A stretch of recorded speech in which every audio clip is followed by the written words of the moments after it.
ये प्रश्न है भूगोल से, ज्योग्राफी से प्रश्न है, नदियों के विभिन्न देशों में विभिन्न नाम। ठीक है,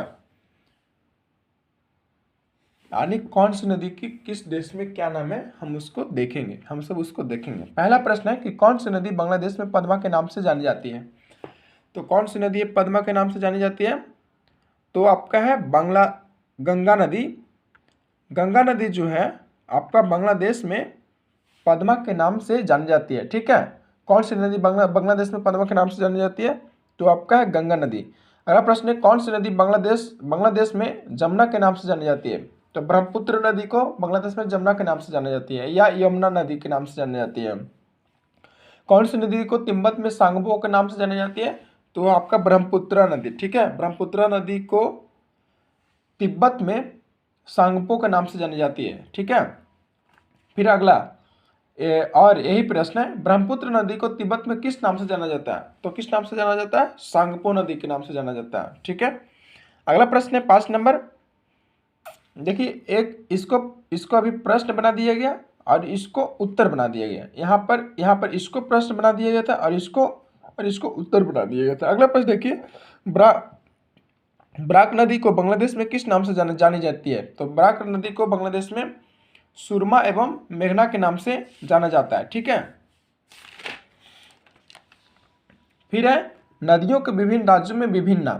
पहला प्रश्न है यानी कि किस नदी को किस राज्य में किस नाम से जाना जाता है। अगला पहला प्रश्न है, देखिए ब्रह्मपुत्र नदी को अरुणाचल प्रदेश में किस नाम से जाना जाता है, तो ब्रह्मपुत्र नदी को अरुणाचल प्रदेश में दिहांग के नाम से जाना जाता है। ठीक है, दिहांग नदी। ठीक है, फिर अगला प्रश्न है, असम में ब्रह्मपुत्र नदी को किस नाम से जाना जाता है, तो असम में ब्रह्मपुत्र नदी को ब्रह्मपुत्र नदी ही कहा जाता है। ठीक है, फिर बंगाल की खाड़ी में मिलते ही ब्रह्मपुत्र नदी का नाम क्या हो जाता है। ठीक है, तो बंगाल की खाड़ी में ब्रह्मपुत्र नदी का मिलते ही नाम पद्मा हो जाता है। ठीक है, पद्मा हो जाता है।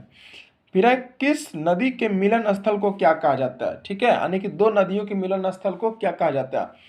देखिए अलकनंदा और भागीरथी नदियों के मिलन स्थल को क्या कहा जाता है। ठीक है, तो उसको देव प्रयाग कहा जाता है। क्या कहा जाता है, देव प्रयाग। अलकनंदा एवं भागीरथी के मिलन को स्थल को क्या कहता है, अलकनंदा एवं भागीरथी नदी के मिलन स्थल को क्या कहता है, देव प्रयाग।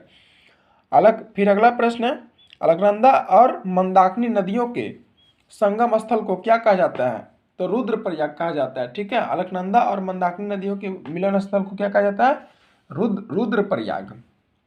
फिर है कि अलकनंदा और पिंडार का संगम स्थल को क्या कहा जाता है, यानी कि अलकनंदा और पिंडार नदी के मिलन स्थल को क्या कहा जाता है, तो कर्णप्रयाग कहा जाता है। ठीक है, फिर अगला प्रश्न है, धौली नदी और विष्णु गंगा नदी का संगम स्थल को क्या कहा जाता है, तो इसको कहा जाता है विष्णु प्रयाग। ठीक है, धौली गंगा और विष्णु प्रयाग का मिलन स्थल यानी कि संगम स्थल। मिलन स्थल का मतलब क्या होता है, संगम स्थल। संगम स्थल को क्या कहा जाता है, तो विष्णु प्रयाग कहा जाता है। ठीक है, इस प्रकार से कहने का मतलब है कि धौली एवं विष्णु गंगा का संगम स्थल को हम विष्णु प्रयाग कहते हैं। ठीक है, यह कहा जाता है।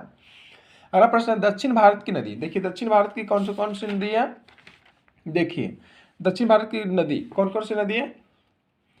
दक्षिण भारत की गंगा किस नदी को कहा जाता है, तो दक्षिण भारत की गंगा गोदावरी नदी को कहा जाता है। ठीक है, दक्षिण भारत की गंगा किस नदी को कहा जाता है, तो किस नदी को कहा जाता है, गोदावरी नदी को। फिर अगला प्रश्न है, दक्षिण भारत की सबसे लंबी नदी किसे कहा जाता है, तो दक्षिण भारत की सबसे लंबी नदी किसे कहा जाता है, गोदावरी को कहा जाता है।